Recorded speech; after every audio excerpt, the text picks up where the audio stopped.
তো প্রিয় দিনী ভাই ও বোনেরা, কেমন আছেন? ভালো আছেন?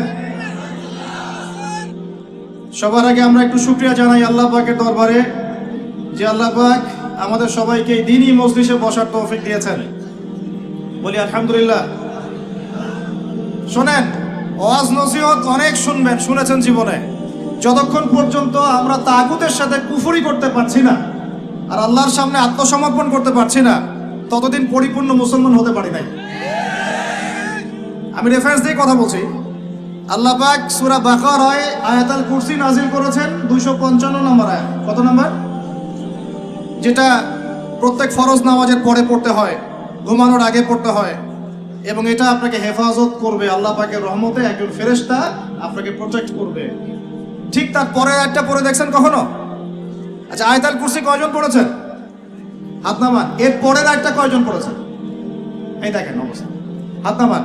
আয়াতুল কুরসির পরের আয়াতটা শুনেন। আল্লাহ পাক বলছেন, বা'দা আউযু বিল্লাহি মিনাশ শাইতানির রাজীম, লা ইকরাহা ফিদ-দীন। দ্বীনের মধ্যে কোনো জবরদস্তি নাই। কি নাই ভাই? দ্বীনের মধ্যে কোনো জবরদস্তি নাই। ক্বাদ তাবায়্যানা রুশদু মিনাল গায়, মানে সত্য মিথ্যা, আলো অন্ধকার, হক বাতিল স্পষ্ট হয়ে গেছে। যেটা হেদায়েত আর যেটা গোমরাহি, এটা স্পষ্ট হয়ে গেছে। স্পষ্ট হয় নাই?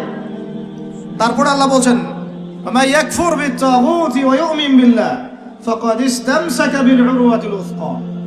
এই আয়াতটা তো আমরা অনেকে জানি না। আল্লাহ পাক বলেছেন, মা ইয়াকফুর বিত-তাগুত, যে বা যারা তাগুতকে অস্বীকার করলো বা তাগুতের সাথে কুফরি করলো, ওয়া ইউমিন বিল্লাহ, এবং আল্লাহর প্রতি ঈমান নিয়ে আসলো, ফাকাদ ইসতামসাকা বিল উরওয়াতিল উসকা, সে ব্যক্তি একটা শক্ত রশি আঁকড়ে ধরলো, লাম ফিসামা লাহা, যেটা কখনো ছিঁড়ে যাবে না ইনশাআল্লাহ।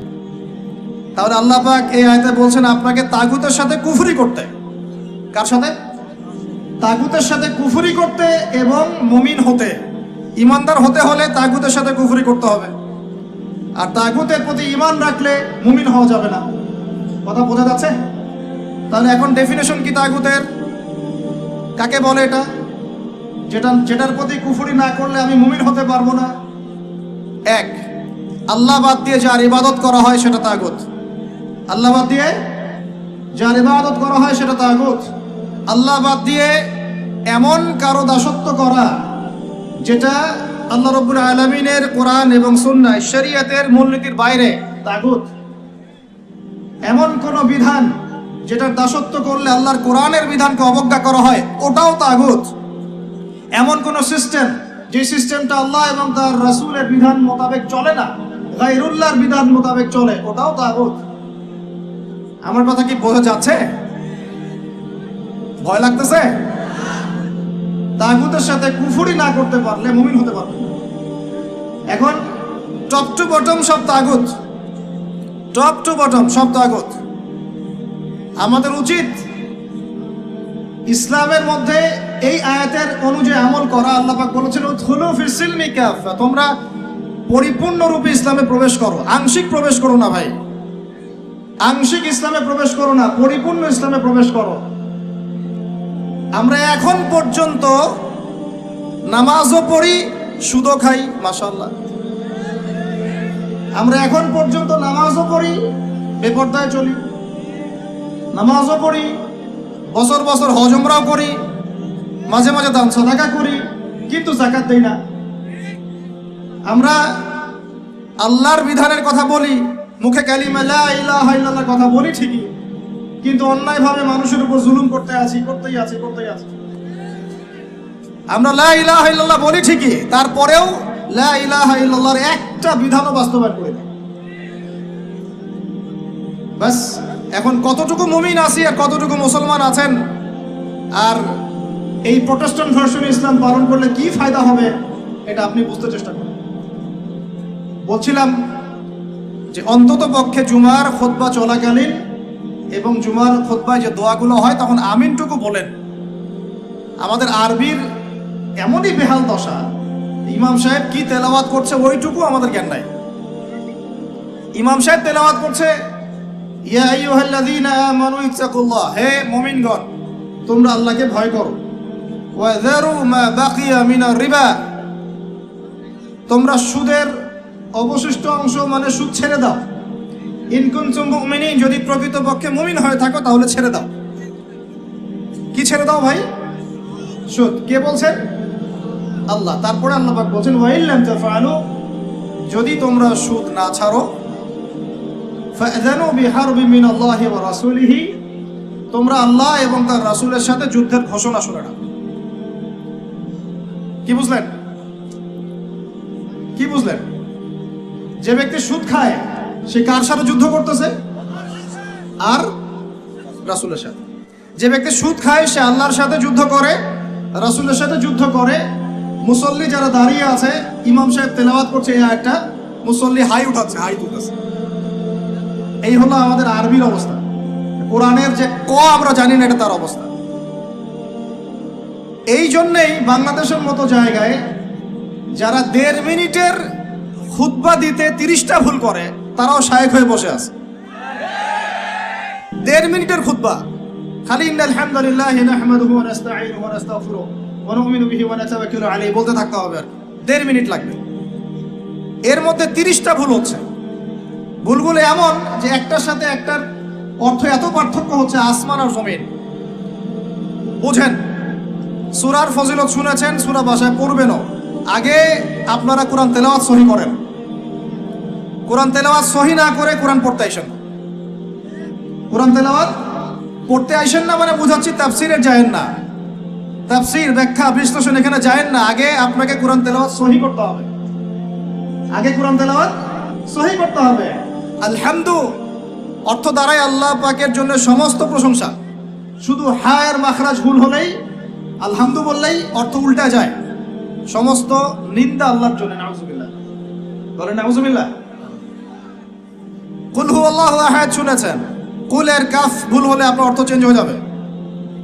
পড়ছেন আলিফ লাম মিম যালিকাল কিতাব লা রাইবা ফিহি। আলিফ লাম মিম, এটা এমন একটা কিতাব যে কিতাবে কোনো সন্দেহ নাই।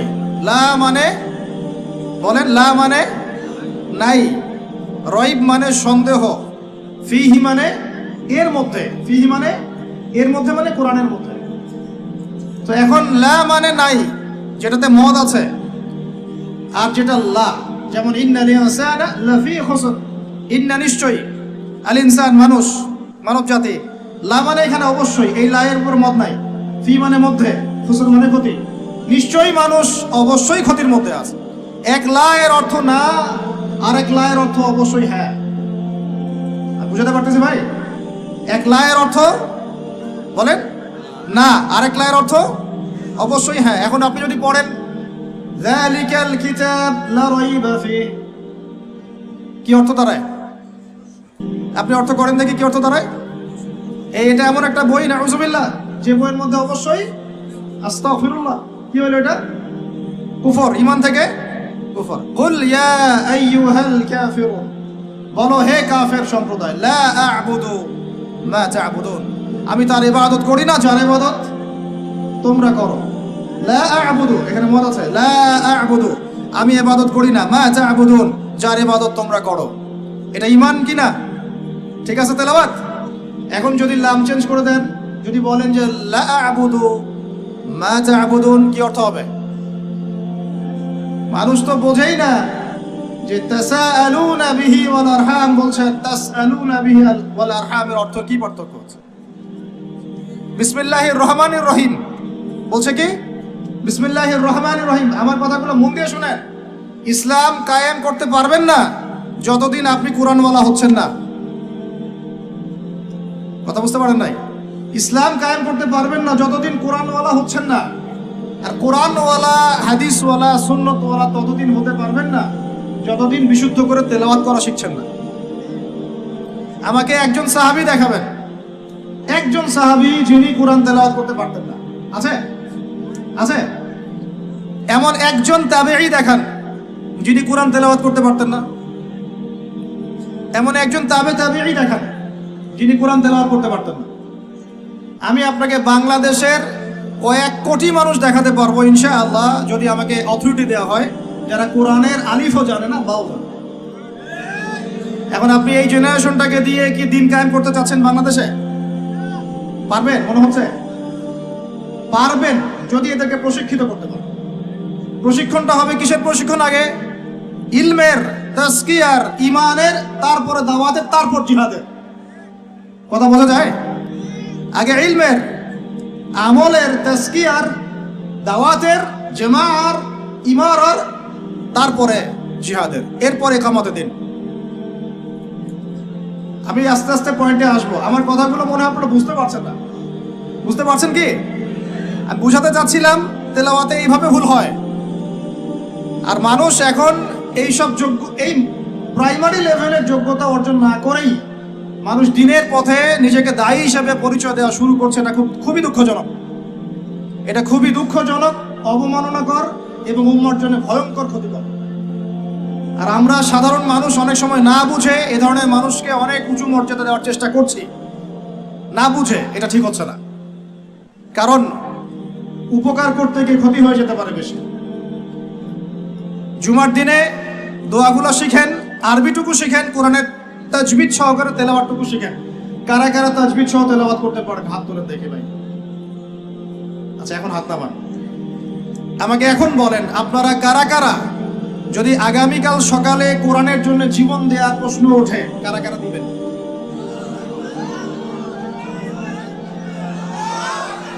হাত নামান, হাত নামান। ওয়াল্লাহি আল্লাহর কসম করে বলছি আপনারা পারবেন না।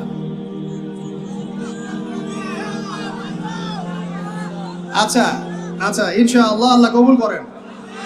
তাহলে আমাকে আগে কোরআন তেলাওয়াতটা সহি করে দেখান। জীবন দেয়া অনেক পরের কথা, জীবন দেয়া অনেক বড় কথা কি না? এটা কি এত সহজ? এত সহজ না ভাই, এত সহজ না। 3 দিনের রিমান্ডে একদম আপাতমস্তক সব চেঞ্জ হয়ে যাবে। কয়দিন? 3 ঘন্টা রিমান্ডে, মাত্র 3 ঘন্টায়। বড় বড় ইমানদারের রিমান্ড দেখবেন যে বের হয়ে গেছে পিছন দিক দিয়ে, নাই শেষ নাই। এত সহজ না আল্লাহর জন্য জীবন দেয়া। আগে আল্লাহর জন্য তো আপনি নামাজই পড়তে পারছেন না, আপনি আল্লাহর জন্য তাহাজ্জুদই উঠতে পারছেন না। তাহাজ্জুদই তো উঠতে পারছি না আমরা তাহাজ্জুদে উঠতে না পারি, রাজ্যে জেগে আছেন, রাতের একটা অংশ তো নামাজ পড়ছেন না। আল্লাহর জন্য তো আপনি দোয়া কালামগুলো মুখস্থ করলেন না, কুরআনটাও তেলাওয়াত করে এখনো শিখলেন না, 40টা হাদিস আপনি মুখস্থ বলতে পারছেন। এখন পর্যন্ত আল্লাহর জন্য আপনি হালাল খাওয়া শুরু করতে পারলেন না। আমি কাউকে উদ্দেশ্য করে কথা বলছি না, আমভাবে বলছি। ও যদি বলি এখানে যদি কেউ চোর থাকেন, তার উপর একটা চর, তাহলে কি আপনি দাঁড়ায় বলবেন যে আমি সেই চোর? কিছু মানুষ তো বলছে আর কি। এখন বাদ দেন। আল্লাহর জন্য এখন পর্যন্ত আমরা হালাল খাওয়া তো ধরতে পারলাম না, সুদ খেয়েই যাচ্ছি। আয়াত একটা তেলাওয়াত করলাম, এটা আল্লাহর সাথে যুদ্ধ করা, নবীর সাথে যুদ্ধ করা। ইমাম সাহেব তেলাওয়াত করে, আমি বুঝি না, আমার হাই ওঠে। নামাজে দাঁড়ায় চেয়ার নিয়ে কারাকারি করি, কে আগে চেয়ার নিয়ে কারাকারি করি।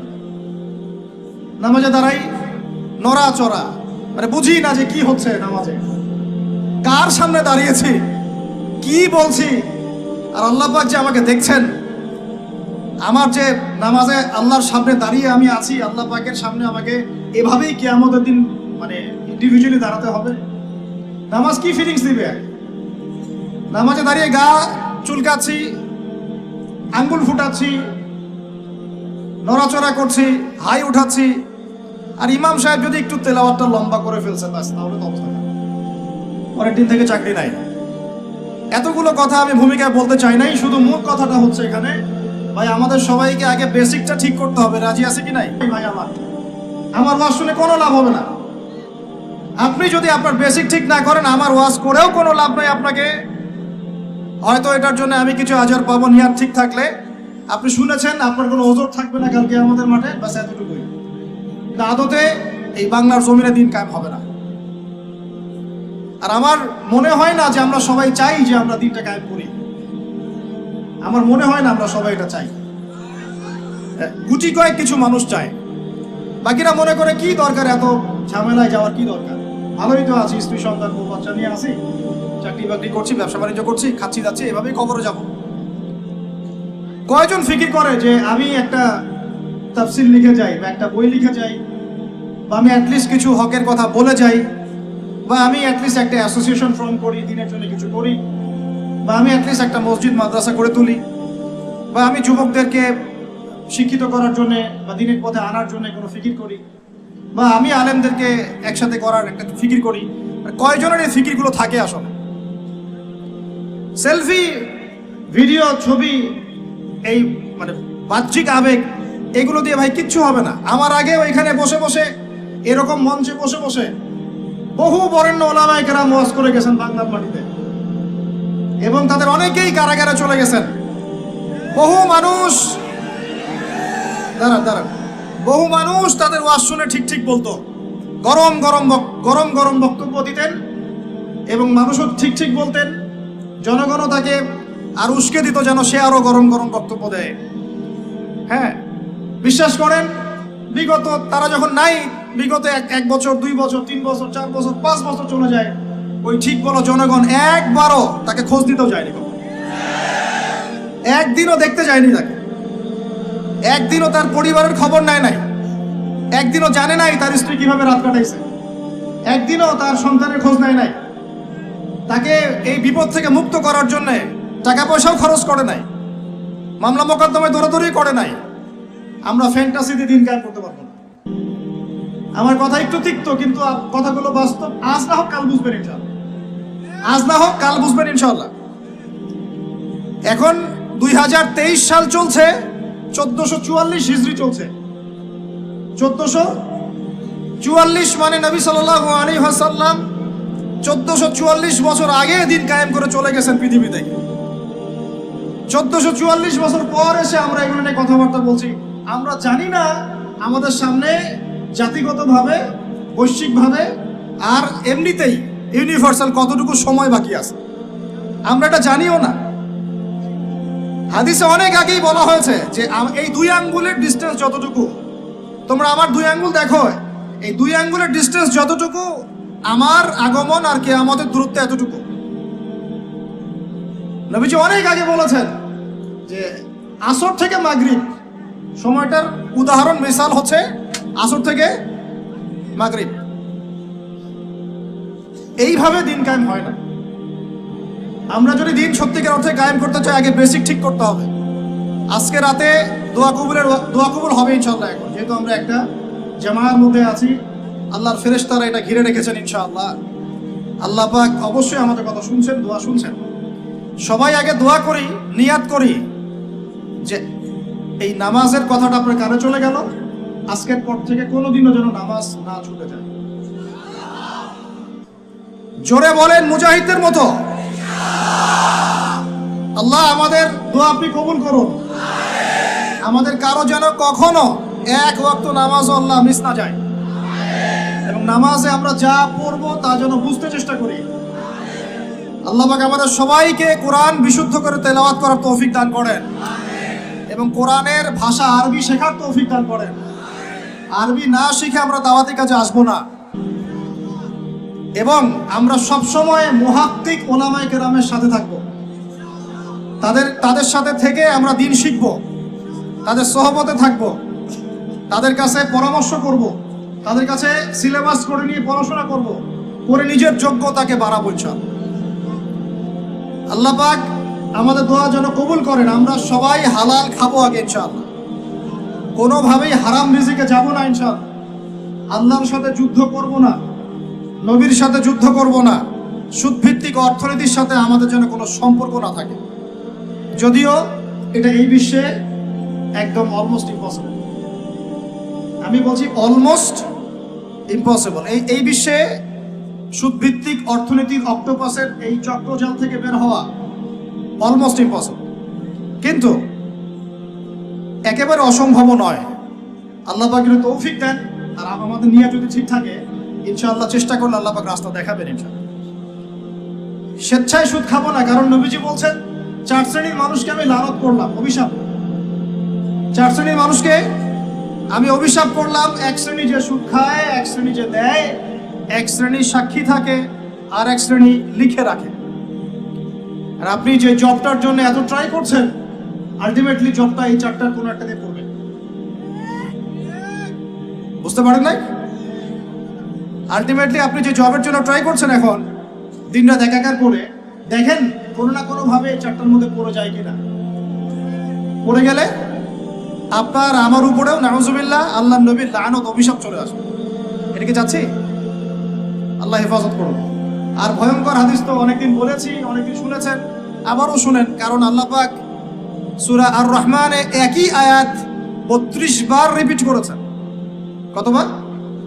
ফাবিআই আলাই রাব্বিকুমা তুকাযিবান। একটা আয়াত এতবার বলার কি দরকার ছিল? আল্লাহ পাক কি কোরআনের শব্দের অপচয় করেন? কোরআনে কি একটা শব্দের অপচয় আছে? জুলকারনাইন বাদশা বা অনেকে নবী বলেন আলাইহিস সালাম একটা কওমের কাছে গিয়েছিলেন, দেখলেন তারা সূর্যের আলো থেকে রক্ষা করার জন্য কোনো সভ্যতা ওদের কাছে নাই। ওই পুরো সভ্যতার বর্ণনা আল্লাহ পাক একটা শব্দের মতো দিয়েছেন, কাযালিকা। কাযালিক তারা এমনই ছিল, কাযালিক তারা এমনই ছিল, বা শেষ। ওইটারই তাফসীর করেছেন কত বরেণ্য উলামায়ে কেরাম। তাহলে সেই কোরআনে আল্লাহ পাক একই আয়াত এতবার রিপিট করলেন কেন? কারণ আল্লাহ পাক আমাদেরকে তার নেয়ামতগুলো চোখে আঙ্গুল দিয়ে দেখাই দিচ্ছেন, আর কোন কোন নেয়ামত তোমরা অস্বীকার করতে চাও। ওই জন্য আবারও বলছি, সুদের কথা আগেও বলেছি, আবারও বলছি, হাদিসটা আবারও শোনেন। যে ব্যক্তি সুদ খায় সে যেন তার মায়ের সাথে জেনা করে। যে ব্যক্তি সুদ খায় সে যেন তার মাকে বিয়ে করলো। আল্লাহর কসম, আল্লাহর কসম করে বলছি। আর এই কথাগুলো বলার পিছনে আমার আল্লাহ সন্তুষ্টি ছাড়া কোনো স্বার্থ নাই। আল্লাহর কসম যে আমরা বাংলার জমিনে এই বিশ্বের ইহুদি খ্রিস্টানদের দ্বারা নিয়ন্ত্রিত এই অর্থ ব্যবস্থার মধ্যে ঢুকে পড়ে আমরা প্রত্যেকটা মুসলিম কান্ট্রি, শুধু বাংলাদেশে না, প্রতিটা মুসলিম কান্ট্রিতেই এখন সুদভিত্তিক অর্থনীতি চলছে।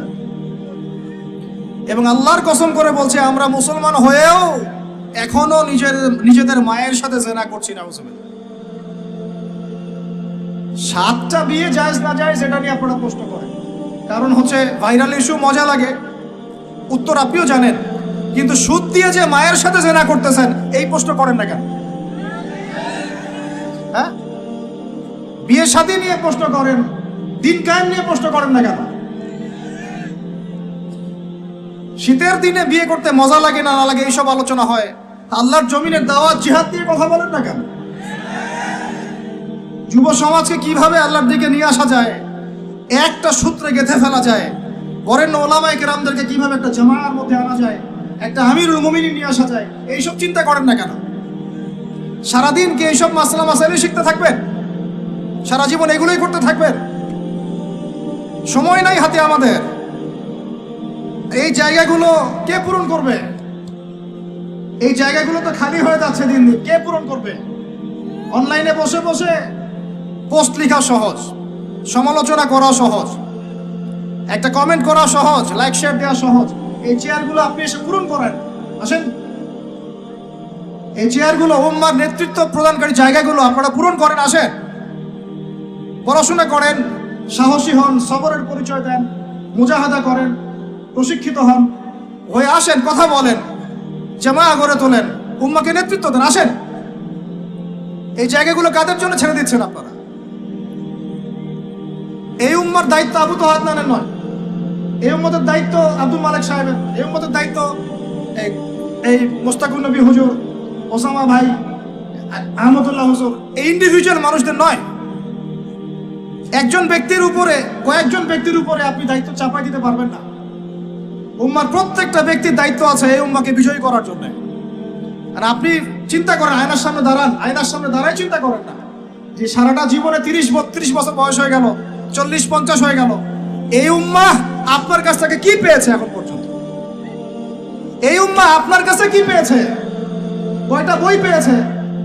কয়টা লেকচার পেয়েছে? কয়টা অ্যাসোসিয়েশন পেয়েছে? কয়টা ইকোনমিক প্রজেক্ট পেয়েছে? কয়টা জামায়া, কয়টা ইমারা, কয়টা দাওয়া, কয়টা মসজিদ, কয়টা মাদ্রাসা, কি পেয়েছে উম্মাহ আপনার কাছে? আমি আপনার কলবে আঘাত করতেই আসছি, আমার কথায় আপনি আঘাত পাবেন আমি জানি। এই আঘাতটা আপনাকে আল্লাহর পথে নিয়ে আসবে ইনশাআল্লাহ। এই আঘাতটা ইনশাআল্লাহ আমাদের এই তরুণ ভাইদেরকে আল্লাহর পথে নিয়ে আসবে ইনশাআল্লাহ। সাহসী মানুষদের মতো বলেন ইনশাআল্লাহ। এই আওয়াজগুলা ইনশাআল্লাহ আমাদেরকে আল্লাহর পথে নিয়ে আসবে ইনশাআল্লাহ। প্রত্যেক ঘরে ঘরে একজন করে হাফেজ তৈরি করেন, প্রত্যেক ঘরে ঘরে একজন দিনদার মেয়েকে বিয়ে করেন, প্রত্যেক ঘরে ঘরে যে বাচ্চাগুলো হবে এই বাচ্চাগুলোকে ইসলামী শিক্ষায় শিক্ষিত করেন। প্রত্যেক ঘরে ঘরে অন্তত একটা করে আলেম তৈরি করেন। একটা আইয়ুবী দেন আমাদেরকে, একটা খালিদ বিন ওয়ালিদ দেন, একজন আপনি আমাকে ওমর ইবনে খাত্তাব দেন, একজন মুসআব বিন উমাইর দেন, একজন খুবাইব দেন, একজন মুসআব বিন নুমাইর দেন। কাদের নাম বলবো? একজন তারেক বিন জিয়াদ দেন, একজন বিন কাসিম দেন। একটা সন্তান দেন আমাদের, একটা সন্তান মানুষ করেন। একটা 10টা-20টা বাচ্চা নিচ্ছি, একটাও মানুষ হয় না। আলেম পরিবারের সন্তান মুদিখানার দোকানে ব্যবসা করে কেন খাবেন আপনি? আপনার এই উম্মতের উপর দায়িত্ব আছে। আমাদের দায়িত্ব খালি মধু বিক্রি করা, দাড়ি টুপি বিক্রি করা, আতর বিক্রি করা? ইসলামের দিকে আসার সাথে সাথেই কেন আপনার দিকে চলে যান? উম্মাহকে কে নেতৃত্ব দিবে? আমরা দিব? আমাদের কোনো ক্ষমতা আছে? আমাদের কোনো জ্ঞান আছে? আমাদের কোনো সেই যোগ্যতা আছে? আমাদের দিকে আঙ্গুল তুলতে পারবেন আপনি? কারণ আল্লাহর কসম, আল্লাহর জমিনে সবচেয়ে গুনাহগার বান্দা আমরাই। যদি আমরা সত্যিকারের নেতৃত্ব প্রদান করার যোগ্যতা অর্জন করতে পারতাম, এতদিনে আমাদের হাতে দিন বিজয় হয়ে যেত। নাই সেটা আমার মধ্যে, নাই সেটা হয়তো আমাদের মধ্যে, পারছি না আমরা। আপনাকে দায়িত্ব নিতে হবে।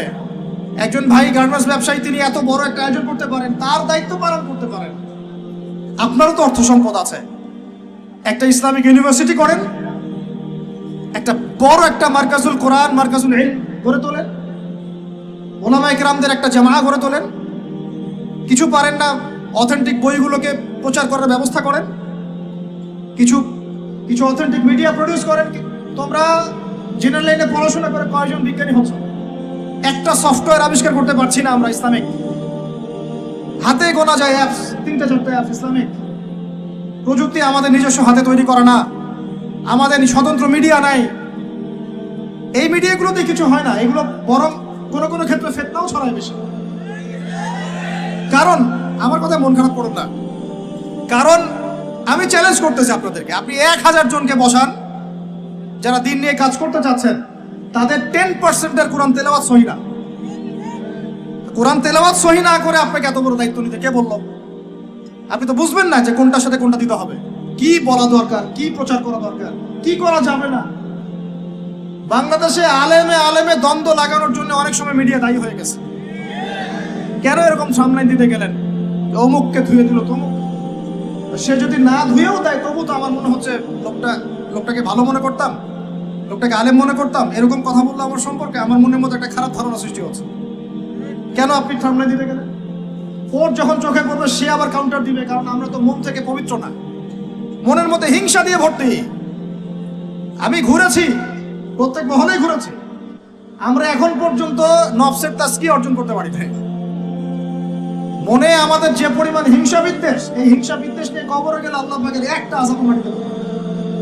আল্লাহ মাফ করুক আমাদেরকে। হিংসা নিয়ে যদি মানুষ পরকালে যায়, নেক আমলগুলা আগুনের মতো খেয়ে ফেলবে। নবী সাল্লাল্লাহু আলাইহি ওয়াসাল্লাম বলেছেন। আমরা এটাকে ফরজ করে নিয়েছি নিজেদের মধ্যে। ভাই, আপনারও তো যোগ্যতা আছে, আপনারও তো কিছু করার আছে। একটা অ্যাপস আবিষ্কার করেন, একটা বই লিখেন, একটা মাদ্রাসা করেন, একটা মসজিদ করেন, একটা ইসলামিক ইউনিভার্সিটি করে তোলেন, স্বতন্ত্র ইসলামিক মিডিয়া করে তোলেন। সবচেয়ে বড় কথা, কাজ যেগুলো হয় সেগুলো বিক্ষিপ্ত হয়ে যায়। এগুলো কোনো একটা সূত্রে গাঁথা না। এখানে একটা মাহফিল, ওখানে একটা, ওখানে একটা, ওখানে একটা, এখানে একটা মাদ্রাসা, ওখানে একটা, ওখানে একটা, এখানে একটা। 4 জন 4 ভাবে চিন্তা করেন, 4 জন 4 ভাবে চলেন। এখানে একটা সংগঠন ইসলামিক, ওখানে একটা, এখানে আর একটা, ওখানে একটা। একটা ওয়ান উম্মাহ জামাআ নাই বাংলাদেশ। তো আপনারা বলেন না আমাকে, এই উম্মাহকে কিভাবে আমরা বিজয় নিয়ে যাব? আমাকে আপনারা বলেন। ছোটখাটো প্রশ্ন করা বাদ দিয়ে আপনারা আমাকে উত্তর দেন, কিভাবে আপনি এই দুনিয়াতে আল্লাহ পাকের দ্বীন ইসলাম কায়েম করবেন? পথ পদ্ধতি কি আপনার কাছে? কি পথ পদ্ধতি? কিভাবে শুরু করবেন? তারপরে কি? তারপর কি? তারপর কি? তারপর কি? গন্তব্য কোথায়? এখন আমি বলি আপনাদেরকে, গন্তব্য কোথায়? আমাদের গন্তব্য জেরুজালেম। গন্তব্য কোথায়?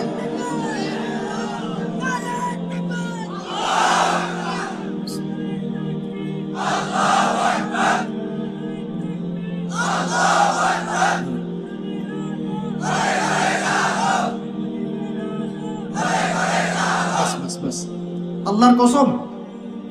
আল্লাহর কসম করে বলতেছে, আল্লাহ রাব্বুল আলামিনের কোনো পরোয়া নাই যদি বাংলাদেশে দিন কায়েম না হয়, যদি পাকিস্তানে না হয়, মালয়েশিয়াতে না হয়, এইখানে না হয়, ওইখানে না হয়, আল্লাহর কোনো পরোয়া নেই, কিছু যায় আসে না।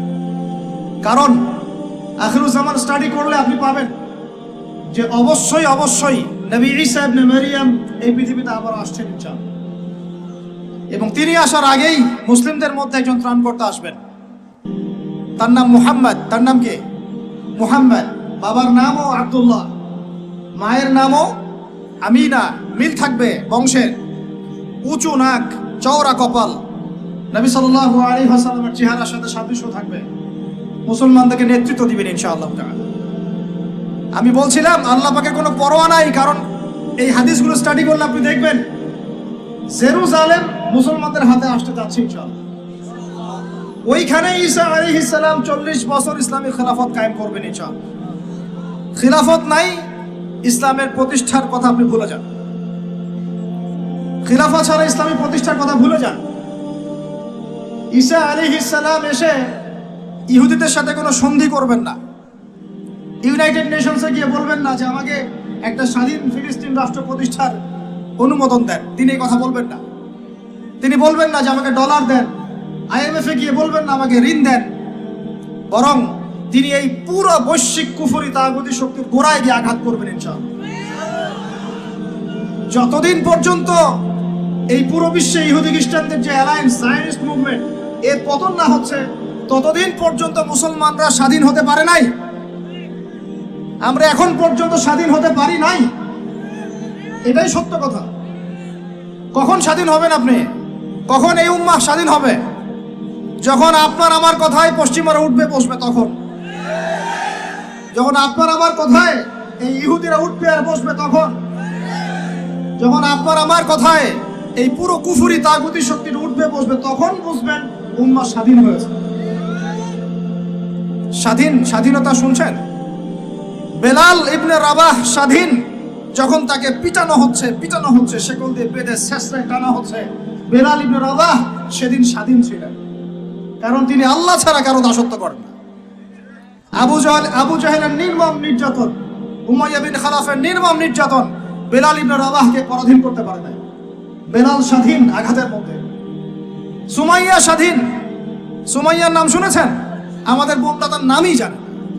ওরা জানে কি প্রোডাক্ট আসলো বাজারে, কোন পার্লারে গেলে কি পাওয়া যায়, কোথায় গেলে কি হয়, কোন মার্কেটে গেলে কি পাবো। মার্কেট ভর্তি মহিলা দিয়ে, ভর্তি মহিলা দিয়ে, গার্মেন্টসও তো ভর্তি মহিলা দিয়ে। পর্দা কতটুকু মেনটেন হয় সেটাও ভাবতে হবে। জব করতে দোষ নাই, জব করতে দোষ আছে, পর্দা কতটুকু ভাবতে হবে না? আমরা যে বস্তুবাদী এটা আমাদের রাস্তাগুলোই প্রমাণ করছে। আমরা আমাদের বাড়ি ঘরগুলো চকচকা করছি আর সরকারের রাস্তাগুলো ভেঙে ফেলতেছি। এখন ওই রাস্তাগুলো তৈরি করে দেওয়ার দায়িত্ব আমাদের। দায়িত্ব আমাদের না? অবশ্যই আমাদের।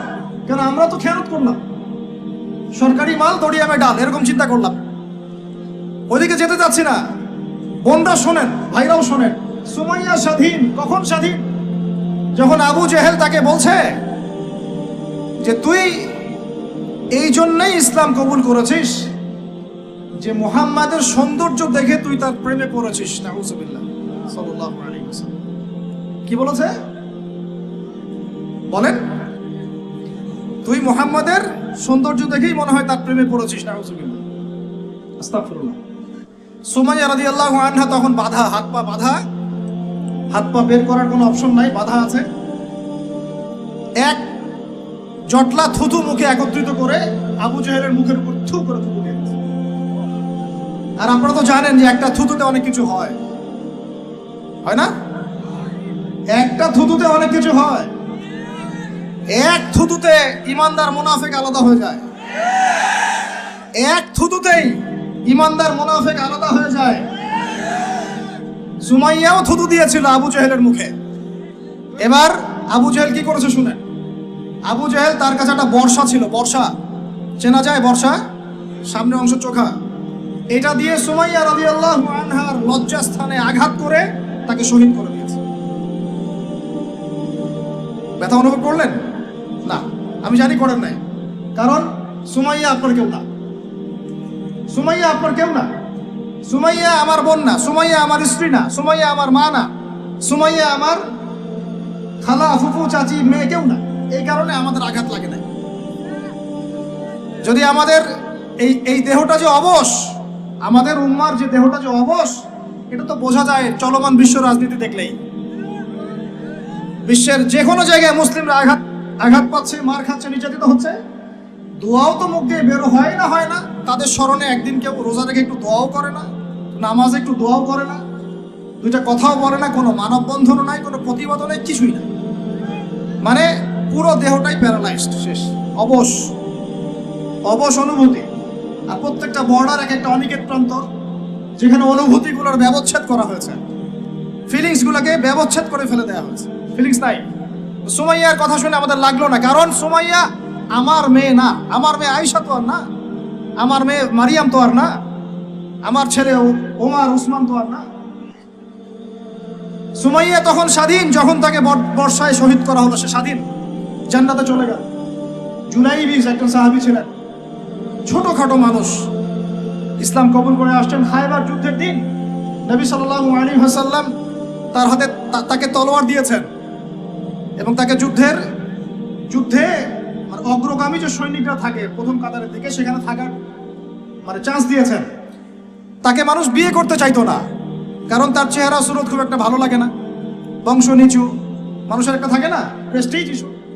তার মনে কষ্ট। নবী সাল্লাল্লাহু আলাইহি ওয়াসাল্লাম একদিন প্রস্তাব পাঠালেন তাকে চিঠি দিয়ে, যে তুমি এই চিঠিটা নিয়ে অমুক গোত্রে যাও, গিয়ে বলো যে আমি বলেছি তোমাকে যেন মেয়ে দেয়। তখন তারপরেও মেয়ে দিতে চাচ্ছে না, কিন্তু সেই মেয়ে শুনেছে যে আল্লাহর নবী সুপারিশ করেছে, আমার যৌবনের উপর ধিক্কার যদি আমি এই সুপারিশ না রাখি। তিনি বললেন জুলাইবিস যেমনই হোক চেহারা, আমি তাকে বিয়ে করতে রাজি আছি। তিনি বিয়ে করলেন, সংসার শুরু হলো। এই সাহাবী খায়বার যুদ্ধে শহীদ হলেন। নবী সাল্লাল্লাহু আলাইহি ওয়াসাল্লাম তার চারপাশে দেখলেন, তার চারপাশে 12 জন ইহুদির লাশ পড়ে আছে। কয়জন? একাই 12 জনকে হত্যা করেছে এই সাহাবী। আল্লাহর নবী তাকে নিজের হাতে কোলে নিয়েছেন, কোলে মানে তার দেহটা এরকম ছিল, আর খুব লম্বা চওড়া না, নিজের হাতে কোলে নেওয়ার মতো নিয়ে নিজ হাতে তিনি তাকে দাফন করলেন। আর বললেন যে আমার এই সাহাবীর জন্য হুরে নেইনরা তাদের দরজা খুলে দিয়েছে।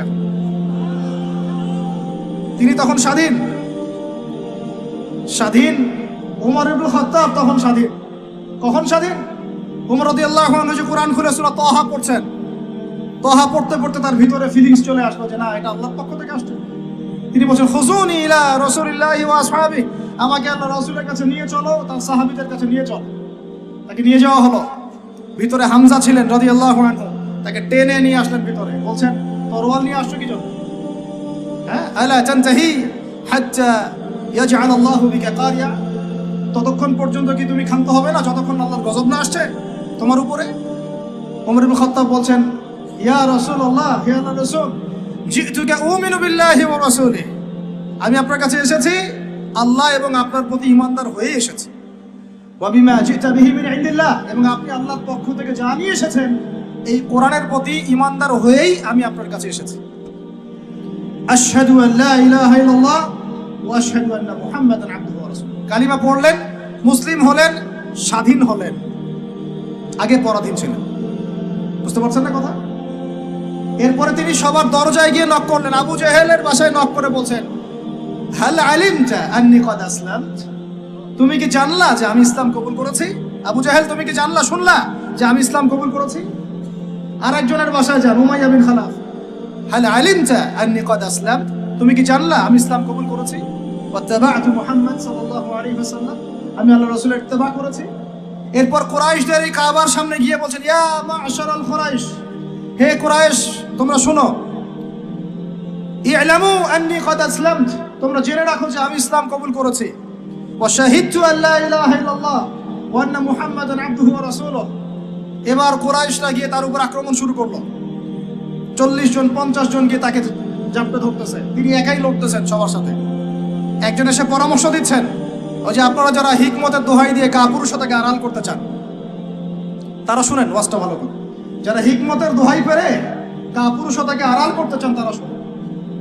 উনি এসে বলেছেন যে আফালা কুনতা কাতামত, তুমি কি ইসলাম কবুলের এই বিষয়টাকে গোপন রাখতে পারতা না?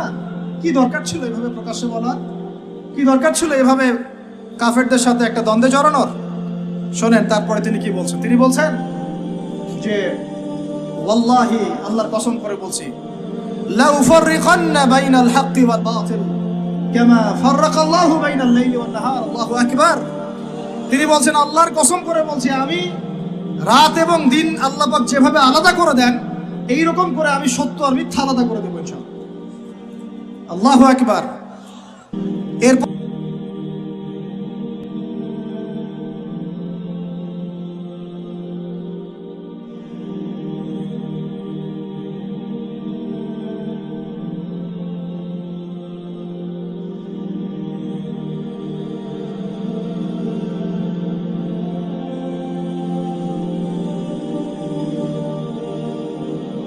ইউনাইটেড নেশনসে গিয়ে যে আমরা আমাদের দেশ থেকে আমাদের সেনাবাহিনী পাঠাবো গাজায় গিয়ে আমাদের পক্ষে, আমাদের মুসলিমদের পক্ষে যুদ্ধ করবে, এই কথা যদি বলতে পারে বা বলে, দেখবেন তাদের সমস্ত শক্তি দিয়ে বাংলাদেশকে আক্রমণ করে ফেলছে। আপনি আমাকে বলেন আমরা স্বাধীন? উম্মাহ স্বাধীন? ওই তাগুতি শক্তির, বিশ্ব কুফরি শক্তির পরাজয় না হওয়া পর্যন্ত মুসলমানরা স্বাধীন না। আর ঈসা ইবনে মারিয়াম এই গাল গল্প করতে আসবেন না। তিনি মানুষকে খালি সুরসুরি মার্কা ওয়াজ করতে আসবেন না, তিনি আসবেন ওই গোড়ায় আঘাত করতে ইনশাআল্লাহ। আল মাহদি মানুষকে সুরসুরি মার্কা ওয়াজ করবেন না, খালি ফজিলত আর ফজিলত, এভাবে নয়। তিনি আসবেন দাওয়াতের মিশন নিয়ে, উম্মাহকে ঐক্যবদ্ধ করবেন, কুফারদের সাথে মুসলমানদের একদম সশস্ত্র যুদ্ধ হবে, তারপরে এদের একটা একটা করে খুঁজে বের করে মারা হবে ইনশাআল্লাহ। আল্লাহর কসম করে বলতেছি, আমাদের একটা মুসলিম ভাইয়ের রক্ত বৃথা যাবে না, একজন শিশুর রক্ত বৃথা যাবে না ইনশাআল্লাহ। একজন বোনের ইজ্জতের মূল্য ওদেরকে দিতে হবে ইনশাআল্লাহ। এই যে বিগত 1.5 মাসে তোমরা 19,600 জনকে হত্যা করেছো, একটা একটা করে হিসাব আমরা নিবই ইনশাআল্লাহ। 1914 সাল থেকে 2023 পর্যন্ত প্রায় 3.5 লক্ষ মানুষকে হত্যা করা হয়েছে, এর হিসেব ওরা দিবে ইনশাআল্লাহ। এর হিসেব আমরা নিবই ইনশাআল্লাহ। আমরা ছাড়বো না ইনশাআল্লাহ। এই ফিলিস্তিন আমরা ছাড়বো না, এই জেরুজালেমও ছাড়বো না। আর মনে রাখেন, আমাদের এখানে কি হবে তারপরও আল্লাহ পাক করবেন না। আল্লাহ পাক জানেন কোন জায়গা থেকে দিন কায়েম করতে হবে। ঈসা ইবনে মারিয়াম 40 বছর ওই তাখত থেকে, ওই সিংহাসন থেকে পুরো বিশ্বটাকে শাসন করবে ইনশাআল্লাহ তাআলা। আপনারা আঞ্চলিক রাজনীতি নিয়ে পড়ে আছেন, থাকেন। আমি বিশ্ব রাজনীতি নিয়ে কথা বলছি। আঞ্চলিক পলিটিক্স নিয়ে আমার কোনো আগ্রহ নাই, কারণ আমি জানি এই পুরো সাবকন্টিনেন্ট শাসন করবে ঈসা আলাইহিস সালাম। যদি আমরা তার পক্ষের লোক হয়ে যাই তাহলে আমরা ইজ্জত সম্মান পাবো ইনশাআল্লাহ। আর যদি আমরা তার বিপক্ষে চলে যাই, দেখবেন জিল্লতি আর জিল্লতি নেমে আসবে। আল্লাহ মাফ করুন। এখন শুনেন, ইবনুল খাত্তাব স্বাধীন এইখানে, হামজা রাদিয়াল্লাহু আনহু স্বীকার করে আসছেন। যুবক ভাই আপনি শুনেন, এই যে ওমরের কথা বললাম, এরকম একটা ছেলে আমাকে দিতে পারবেন ঘর থেকে, প্রত্যেকটা ঘর থেকে পারবেন? সাহস আছে খালি বলবে যে আমি রাত দিন যেমন আল্লাহ আলাদা করে দেন, আমি সত্য মিথ্যা আলাদা করে দেবো। পারবে? তোমরা টিকটক চালাচ্ছ, পাবজি খেলতেছো, ফ্রি ফায়ার খেলতেছো, মেয়ে নিয়ে পড়ে আসো। তোমরা কিভাবে উম্মাহকে নেতৃত্ব দিবা? নামাজ পড়তেছো না, সাপ্তাহিক সওম তো রাখো না মনে হয়, আল্লাহ ভালো জানেন। দান সাদাকা কতটুকু করো আল্লাহ ভালো জানেন। কোরআন তেলাওয়াত করতে শিখতেছো না, কোনো আলেমের সহবতে যাও না। বলতেছি ফিতনা, কারণ এর কন্ট্রোলও কুফর শক্তির হাতে, এর কন্ট্রোলও তাগুতি শক্তির হাতে। আপনি এটা নিয়ন্ত্রণ করেন না, এই প্রযুক্তি আপনি তৈরি করেন নাই। আমরা আলাদা করে কোনো মুসলিম কমিউনিটি, সোসাইটিও বিল্ড আপ করতে পারিনি অনলাইনে, পেরেছি? আমাদের কোনো স্বতন্ত্র সামাজিক যোগাযোগ মাধ্যম আছে? বলেন। ওমর ইবনে খাত্তাবের মতো একজন স্বাধীন মানুষ দেন। হামজা রাদিয়াল্লাহু আনহু স্বাধীন কখন? আবু জেহেল আল্লাহর নবীকে একটা আঘাত করেছে, বলেন নাউজুবিল্লাহ সাল্লাল্লাহু আলাইহি ওয়াসাল্লাম। আপনারা তো জানেন তার পিঠের মধ্যে উঠে নাড়ি ভুড়ি দেওয়া হয়েছে, চাপানো হয়েছে। তো এই দৃশ্য একজন দাসী দেখেছে। হামজা রাদিয়াল্লাহু আনহু স্বীকার করে আসছেন, তাকে বলছে তোমার ভাতিজাকে এরকম আঘাত করেছে আবু জেহেল। আবু জেহেলের নাম কিন্তু আবু জেহেল না, আবু জেহেলের নাম আবুল হাকাম। সেও কিন্তু আল্লাহকে বিশ্বাস করতো। আপনারা মনে করবেন না যে সে একদম ইহুদি ছিল বা খ্রিস্টান ছিল, এমন না। সে আল্লাহকে বিশ্বাস করত, কিন্তু আল্লাহ পাকের বিধান মানত না। এখন হামজা রাদিয়াল্লাহু আনহু বলছেন, ওয়া ফাআলা যালিক, সে কি সত্যিই কাজ করেছে? হ্যাঁ, সত্যিই কাজ করেছে। আচ্ছা চলো দেখাও আবু জেহেল কোথায় আছে। তিনি ঘোড়া ছুটায় গেলেন কাবা ঘরের সামনে, গিয়ে বললেন যে তুমি আমার ভাতিজাকে গালি দিয়েছো, তুমি আমার ভাতিজাকে আঘাত করেছো, জেনে রাখো আমি আজকে থেকে আমার ভাতিজার দিনের উপর আছি। এই কথা বলার সাথে সাথে তার উপর আক্রমণের চেষ্টা করা হচ্ছিল। তিনি নিজে একটা ঘুষি দিয়ে আবু জেহেলের একটা দাঁত ফেলে দিলেন। আর দাঁত যে পড়ে গেছে কিনা সিরাতের কিতাবে এত স্পষ্ট নাই, কিন্তু আঘাত একটা ঘুষি দিয়েছেন এটা স্পষ্ট। ঘুষি দিয়ে বলছেন রুদ্দাহা ইনিস্তাতা, রুদ্দাহা ইনিস্তাতা, যদি সাধ্য থাকে এই ঘুষিটা আমাকে ফেরত দিয়ে দেখাও, সাধ্য থাকলে আমাকে আরেকটা আঘাত করে দেখা। আকুলু মা ইয়াকুল, আমি তাই বলি যে আমার ভাতিজা বল। শাহিদতু আল্লা ইলাহা ইল্লাল্লাহ ওয়া আন্না মুহাম্মাদান আবদুহু ওয়া রাসূলুহু, আমি সাক্ষ্য দিচ্ছি বা দিলাম আল্লাহ ছাড়া কোনো ইলাহ নাই, মুহাম্মদ আমার ভাতিজা আল্লাহর রাসূল। তোর সাধ্য থাকলে আমাকে ঠেকা। এরকম জেনারেশন দিতে পারবেন? আপনার ছেলেটা কি এরকম? আপনার ভাইরা কি এরকম? এই আমাদের মায়েরা তাদের সন্তান কি এরকম, যে মেয়েদেরকে ঘরে নিয়ে আসছেন এই মেয়েগুলাও কি সুমাইয়ার মতো? উম্মে আমারা একজন নারী সাহাবী, উম্মে আমারা উহুদের যুদ্ধে চতুর্দিক থেকে আল্লাহ নবীকে আক্রমণ করা হচ্ছে, তিনি একাই তীর ছুটছেন। মহিলা সাহাবী, নারী সাহাবী। আমাদের নারী মেহেদি দেয় বসে বসে, তাও বয়ফ্রেন্ডের জন্য। আমাদের নারীরা ঘরে বসে বসে মেহেদি দেয়, পার্লারে যায় বয়ফ্রেন্ডের জন্য। আর উম্মে আমারা রাদিয়াল্লাহু আনহা তাদের মতো সাহাবীরা জীবন দেন রাসূলের জন্য। স্বাধীনতা এই যে তারা স্বাধীন, আল্লাহর দাসত্বের অধীনে তারা কাউকে পরোয়া করতেন না। তখন উম্মাহ ছিল স্বাধীন। আর কি, আর কার কয়জনের কথা বলবো আপনাদেরকে?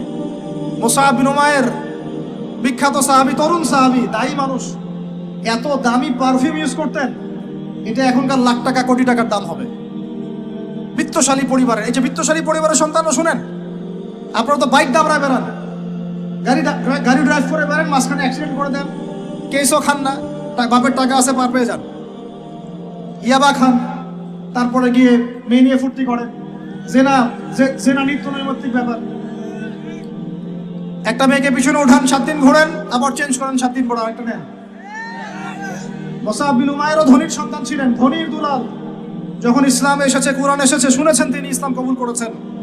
মা সম্পত্তি থেকে বঞ্চিত করেছে, তাকে চাটাইয়ের মধ্যে জড়িয়ে নিচে আগুন দেওয়া হতো, ধোঁয়া দেওয়া হতো, আযাব দেওয়া হতো পারিবারিকভাবে। তিনি যখন নবীর কাছে আসলেন, নবী তাকে বললেন তুমি মদিনায় যাও। কোথায়? মদিনায় গিয়ে দাওয়াতি কাজ করো। মদিনায় দাওয়াতি কাজ করতে লাগলেন। তার একক দাওয়াতে মদিনার 75টা পরিবার ইসলাম কবুল করেছে। এই যে মদিনায় যে ইসলামের আপনি জয় জয়কার দেখছেন, এটা মুসআব বিন উমাইর রাদিয়াল্লাহু আনহু দাওয়াতের একটা ফসল, আল্লাহর রাসূলের দোয়া। কয়টা পরিবার? এই 75 পরিবার এসে বায়াত করলেন নবীর কাছে। তারপরে নবী হিজরত করলেন মদিনা। এমনি এমনি হয়নি, এগুলো প্রেক্ষাপট। ওই মুসআব বিন উমাইর রাদিয়াল্লাহু আনহু উহুদের যুদ্ধে শহীদ হচ্ছেন, তার গায়ে তখন 50টার বেশি তরবারের আঘাত আছে। কয়টা বেশি? তার মাকবারা ওখানেই আছে, দেখে আসেন। তিনি স্বাধীন। ওই ময়দানে যারা সেদিন ছিলেন, ওই শনিবার সকাল 10টা থেকে, ওটা তো শাওয়াল মাসের, তাই না? শাওয়াল না, রমজানের পরে শাওয়াল মাসে যুদ্ধ হয়েছে। শাওয়াল মাসের 10 তারিখ, মেবি 10 তারিখ 9 তারিখ, সিরাত কারা পড়েছেন, 9 বা 10 সকালবেলা যুদ্ধ হচ্ছে। ওই সময়ে পৃথিবীতে যারা ওই সময় যুদ্ধ করছেন মুসলমানদের পক্ষে, আল্লাহর জমিনের মধ্যে সবচেয়ে শ্রেষ্ঠ মানুষ তারা, সবচেয়ে শ্রেষ্ঠ জীবন, শ্রেষ্ঠ মৌত। ওখানে তারা উঠবেন, তখন তাদের গা থেকে মেশকাম্বরের ঘাম ছুটতে থাকবে। মারেফত থাকলে আপনিও পাবেন, অন্তরের মধ্যে কলুষতা থাকলে আপনি পাবেন না, তো স্বাভাবিক। এখন মুসআব বিন উমাইর কি পরাধীন না স্বাধীন? বলেন, তিনি কি পরাধীন না স্বাধীন? স্বাধীন মুসআব বিন উমাইর। আরেকজনের কথা শুনেন, বলতে থাকলে আপনাদের সারা রাত ফজর হয়ে যাবে। জাফর ইবনে আবি তালেব নাম শুনেছেন? জাফর ইবনে আবি তালেব শোনেন, এটা শোনেন। অনেকে অনেক দলিল দেয়, এই দলিলগুলো শুনেন, এগুলোও শোনেন। ইহুদিদের তিনটা গোত্র ছিল মদিনায়। কয়টা ভাই? একটা বনু কোরাইজা, বনু কাইনুকা, বনু নাজির। বনু কোরাইজা, বনু কাইনুকা, বনু নাজির, এই তিনটা গোত্রের সাথে আমাদের চুক্তি ছিল। আমরা একটা সনদের মধ্যে ছিলাম। গাদ্দার এরা সনদ ভঙ্গ করলো, ঠিক যেমন করে তারা এখন প্যালেস্টাইনে আক্রমণ করছে এইভাবে। সনদ ভঙ্গ করলে বনু কাইনুকার বাজারে আমাদের এক মহিলা সাহাবী তিনি বোন গিয়েছেন হাজতে, সোনার দোকানে। ইহুদি তাকে বলছে নিকাব খোলো, সে নিকাব খুলছে না, খুলবে না। ইহুদি দুষ্ট, ষড়যন্ত্র করে তার কাপড়ের একটা অংশ রশি দিয়ে গিট বেঁধে দিয়েছে। আমাদের দিনী বোন উঠতে গিয়েছেন, সদর একটু খুলে গেছে, নাউজুবিল্লাহ। চিৎকার করে উঠেছেন। পাশে ছিলেন এক আমাদের আনসারী সাহাবী, আওয়াজ শুনেছেন। সেই আওয়াজ শুনে এক মুহূর্ত দেরি করেন নাই, মদিনায় ফিরে এসে নবীর কাছে পারমিশনও চান নাই। বুঝেন, দলিল বুঝেন। তিনি এক মুহূর্ত দেরিও করেন নাই, মদিনায় ফিরে গিয়ে নবীর কাছে পারমিশনও নেন নাই। তার কাছে একটা খোলা তরোয়াল ছিল, বের করেছেন, এই ইহুদির গর্দানে একটা কোপ দিয়ে গর্দান নামাই দিয়েছেন। সাহসীদের মতো বলেন আল্লাহু আকবার। বাস বাস বাস বাস বাস, আমি টপিক হারাই ফেলব। বাস বাস ভাই, বসেন বসেন বসেন বসেন, আমি টপিক হারাই ফেলব। আমি দলিল দিচ্ছি আপনাকে, এই সাহাবী নবীকে গিয়ে জিজ্ঞাসা করেন না, করেছেন? পরামর্শ নিয়েছেন? তার সামনে তার বোনকে এইভাবে টিস করা হয়েছে, এক মুহূর্ত দেরি করেন নাই, গর্দান নামাই দিয়েছেন। এবার ইহুদিরা মিলে ওই সাহাবীর উপর আক্রমণ করে ওই সাহাবীকে শহীদ করে দিয়েছে। নাই, শেষ, উনাকে মেরে ফেলেছে। তারপরে এই কেসটা নবীর দরবারে আসলো। নবীর দরবারে আসার পরে নবী সাল্লাল্লাহু আলাইহি ওয়াসাল্লাম সাহাবীর ব্যাপারে কোনো সমালোচনা তো করলেনই না। সাহাবী, তুমি ভুল করেছো, আমাকে জিজ্ঞেস করো নাই, আমার পরামর্শ কেন নাও না, এগুলো তো বললেনই না। বরং তার অন্যান্য সাহাবীদেরকে বললেন, সবাই যুদ্ধের বর্ম পরে বের হও, বনু কাইনুকাকে আক্রমণ করতে হবে।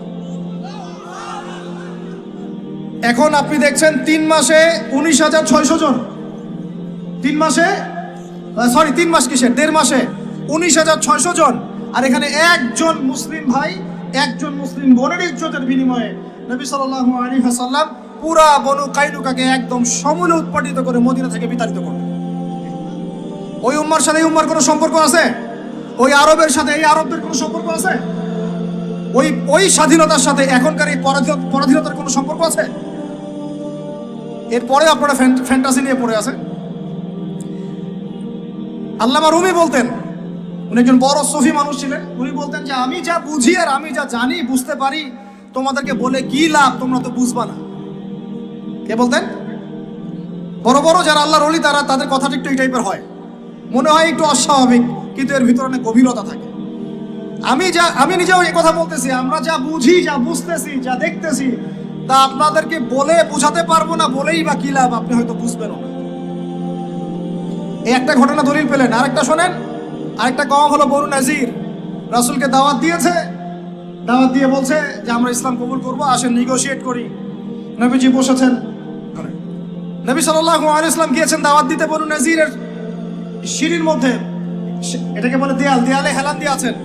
উপর থেকে এরা চাকি আছে না, চাকি যেটা দিয়ে আমরা ধান ভাঙে, আগেকার মারা বোনেরা, বড় বড় যে লোহার আর পাথরের, এইগুলো উপর থেকে ফেলে তাকে হত্যা করার চেষ্টা করেছিল বনু নাজির। কোন গোত্র? ইহুদিদের বনু নাজির। আল্লাহর নবী জিবরাইল আলাইহিস সালামের মাধ্যমে জানতে পারলেন, সেখান থেকে উঠলেন, উঠে বললেন যে ঠিক আছে, বনু নাজিরকে আমরা অবরোধ করব। 1.5-2 মাস অবরোধ করে রাখা হলো, সূরা হাশরে পড়ে দেখেন। এরপরে এরা নিজেদের ঘরবাড়িগুলো কাঁধে করে নিয়ে মদিনা থেকে বিতাড়িত হলো। বনু নাজির, দলিল নাম্বার 2। 3 বনু কোরাইজা, বাকি আছে শুধু একটা, এখন বনু কোরাইজা। বনু কোরাইজাকে বলা হয়েছে আমাদের সাথে থাকবে, অন্যদের সাথে যাইতে পারবো না। Okay fine. খন্দকের যুদ্ধে 10,000 সেনাবাহিনী নিয়ে আবু সুফিয়ান আক্রমণ করেছে মদিনা, অবরোধ করে রেখেছে। এই সুযোগে বনু কোরাইজা কুরাইশদের সাথে মিলে আমাদের সাথে গাদ্দারি করল। আল্লাহর নবী যুদ্ধ শেষ করে বনু কোরাইজায় গিয়ে কেউ আসরের নামাজ পড়বে না, ওদের সাথে গিয়ে মীমাংসা করতে হবে। তারপর ওখানে গিয়ে ওদেরকে অবরোধ করা হলো। সাদ বিন মুআজ রাদিয়াল্লাহু আনহুর হাতে এই বনু কোরাইজার একজন বালেক যারা ছিল, এদের সবার গর্দান নামানো হয়েছে। এটা বনু কোরাইজা, বনু কাইনুকা, বনু নাজির, 3টা বড় বড় গোত্রের সাথে আমাদের যুদ্ধ হয়েছে নবী জীবিত থাকাকালীন। কি কি ইস্যু নিয়ে দেখেছেন?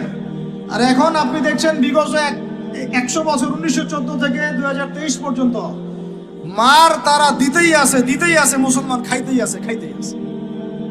4বার বড় বড় যুদ্ধ হয়েছে, এই 4টাতে মুসলমানদের মোটামুটি পরাজয়। এখন মোটামুটি 78 থেকে 80% জায়গা ওদের। এখন কি নতুন করে এই জিহাদটা ওখানে ফরজ হয়েছে না আগে থেকেই ছিল? ওদেরকে বের করে দেওয়ার পর, 3টা গোত্রকে বের করে দেওয়ার পর খায়বারে তারা কিছু বাকি ছিল। আলী রাদিয়াল্লাহু আনহু হাতে পতাকা দিয়ে বললেন, খায়বারে যাও, আক্রমণ করো, এই নাইম দুর্গ তুমি জয় করবে ইনশাআল্লাহ। খায়বারের মারহাব ছিল একজন বীর, ইহুদি বীর, একাই 10 জনের সাথে লড়তে পারে। আলী ইবনে আবি তালেবের তরবারের আঘাতে ওর মাথার উপর থেকে তরবাল গিয়ে এইভাবে বসে গেছে মাটিতে, মানে দেহটা এইভাবে দ্বিখণ্ডিত হয়ে গেছে। ওদেরকে তারপরে বের করে দেওয়া হয়েছে। তারপর নবী সাল্লাল্লাহু আলাইহি ওয়াসাল্লাম বলেছেন তার ইন্তেকালের কয়েকদিন আগে, যে আমার ইন্তেকালের পর তোমরা বাকি যে অবশিষ্ট যারা আছে এদের সবাইকে জাজিরাতুল আরব থেকে বের করে দিবে।